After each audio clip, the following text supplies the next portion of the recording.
Busuknya kalian merasa kalian yang paling paham kebinekaan dan toleransi. Padahal kalian cuma hanya ingin cari keuntungan.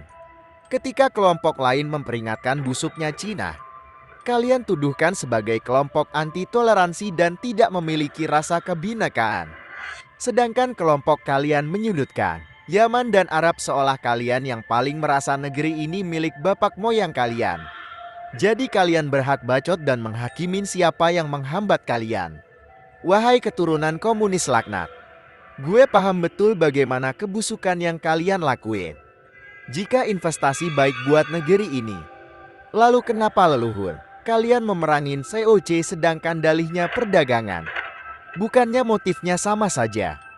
Gue kasih tahu cara Cina untuk mengusir kalian para pribumi bodoh yang terpedaya materi. Awal mula mereka mengemis kewarganegaraan Indonesia. Lalu mereka menguasai ekonomi dan melumpuhkan perekonomian kalian. Siapa bilang mereka rajin? Mereka licik dan culas dalam persaingan bisnis. Lihat aja sesama mereka aja bisa saling menjatuhkan untuk usaha bisnis seperti mie instan. Apalagi kalian yang pribumi. Kalian tidak sadar dengan kalian yang sering digusur jadi pedagang kaki lima karena dalih merusak pemandangan dan keindahan kota. Bukan tidak mungkin para pejabat dapat sogokan untuk buat peraturan yang menghancurkan perekonomian pribumi. Jangan bodoh-bodoh banget jadi manusia. Ditambah sekarang mereka kuasai tanah kalian.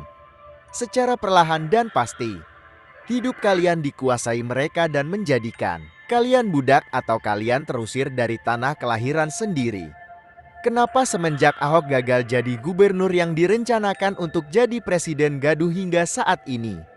Ya karena mereka ingin menguasai negeri ini seutuhnya dan mengontrol hidup kalian.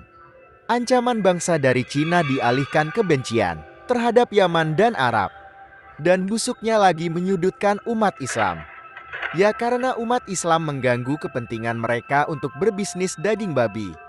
Entah kalian sadar atau tidak, populasi Cina lebih banyak dari kalian.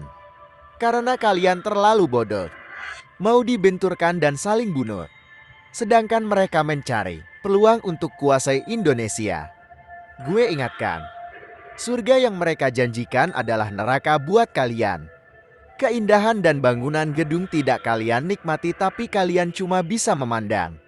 Karena kalian sudah terasing di tanah kelahiran kalian dan menjadi budak mereka. Sudah paham dengan perkataan gue ini atau masih bodoh kalian? Kalian cuma menikmati polusi dan limbah juga penyakit. Sedangkan ekonomi kalian sudah dihancurkan dan hidup kalian tertindas. Lapangan kerja adalah dalih penindasan dengan buktinya dibuat nganggur orang yang berada di pembangunan pabrik. Dan industri hanya merekrut orang-orang yang jauh dari tempat tersebut atau orang-orang perantauan sedangkan banyak mafia HRD yang memungut pungli pada yang butuh pekerjaan. Itulah jahatnya mereka dalam menghancurkan hidup kalian.